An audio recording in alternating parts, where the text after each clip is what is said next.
am John Lewis, and I am a freedom rider. I am James Farmer, and I'm a freedom rider. I am Genevieve Hughes, and I am a freedom rider. I am Joanne Trumpower Mulholland, and I am a freedom rider. It was, I think, the spring of 1961 when we started the Freedom Rides. And what was the spark that led to this flame? Injustice, segregation, being black in a white world. We were the CORE, the Congress of Racial Equality.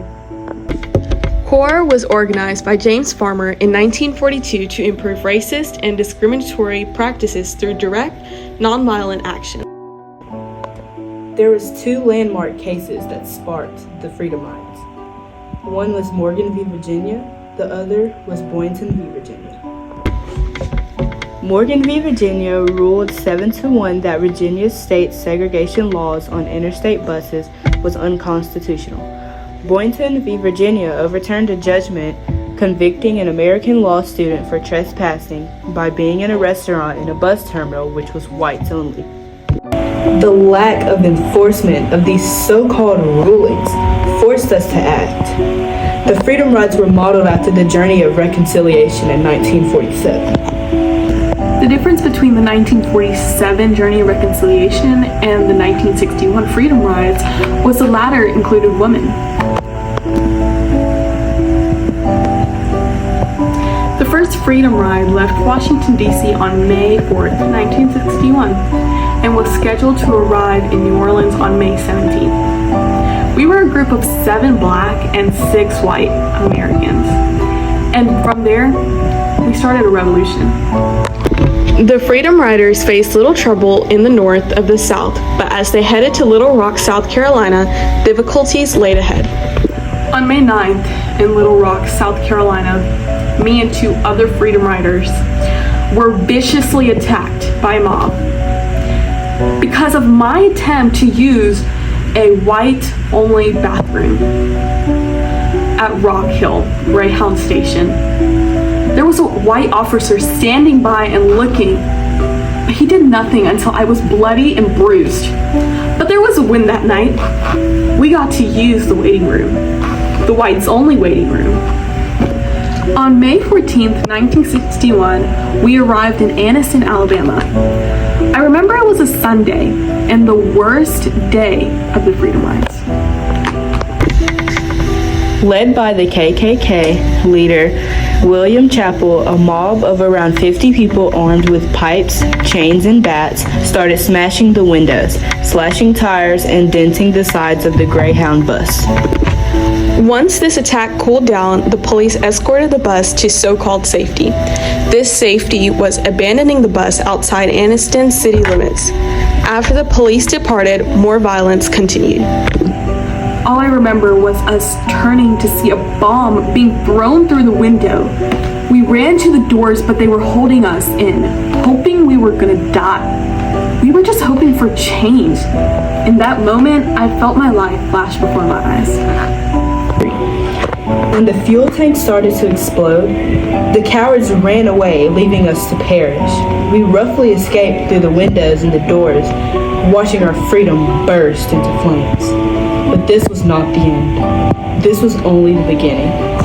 On May 20th, we were attacked in Montgomery, Alabama by a white mob at the Greyhound station. The mob beat the riders using baseball bats and metal pipes. Then they traveled to Birmingham, Alabama on May 14, 1961, where they were brutally attacked by mobs while the police stood by. This attack shocked the nation. The violence we faced prompted us to give up the Freedom Rides. However, Diane Nash organized a group of 10 students to continue the rides. Without her, the Freedom Rides would not have been the picture of strength it is seen today. The original group of Freedom Riders were sent by plane through Robert F. Kennedy to New Orleans under federal protection on May 15, 1961. After this, many riders joined and continued to Jackson, Mississippi, where they faced mass arrest starting on May 24th, 1961, and the riders who tried to use the white restrooms were arrested for breach of peace. Soon, the Freedom Ride started gaining attention from everyone, including Robert F. Kennedy and Martin Luther King, Jr., who declined to ride with them but warned them about the action the KKK was planning to administer. After the Alabama hostility, Kennedy sent 600 federal troops to quell the violence brewing. Kennedy urged for a cooling period in his statement. You see, our goal was to get enforcement of the Boynton v. Virginia ruling that banned segregation on interstate bus travel. But we started something bigger. The Freedom Rides lasted until the late summer of 1961. By December 10th, the Freedom Rides ended after over 60 separate rides. The Freedom Riders of 1961 revealed the hidden violent racism in the South and pressured the government to act specifically on interstate travel of African Americans. The event also inspired more involvement in the civil rights movement and helped lay the groundwork for future campaigns such as the Birmingham Campaign, the March on Washington, and Freedom Summer. Freedom Riders also proved that nonviolent protests can be just as effective as violent ones. Also led to enforcement of new ICC rules that ban segregation in interstate bus travel, terminals, waiting rooms, restrooms, and restaurants serving interstate passengers. But the Freedom Rides also caused the arrest of over 300 riders. I went on a Freedom Ride and flew from Washington to New Orleans, spent the night, bought train tickets from New Orleans to Jackson. I was sitting in the white waiting room with a group of Freedom Riders and got arrested.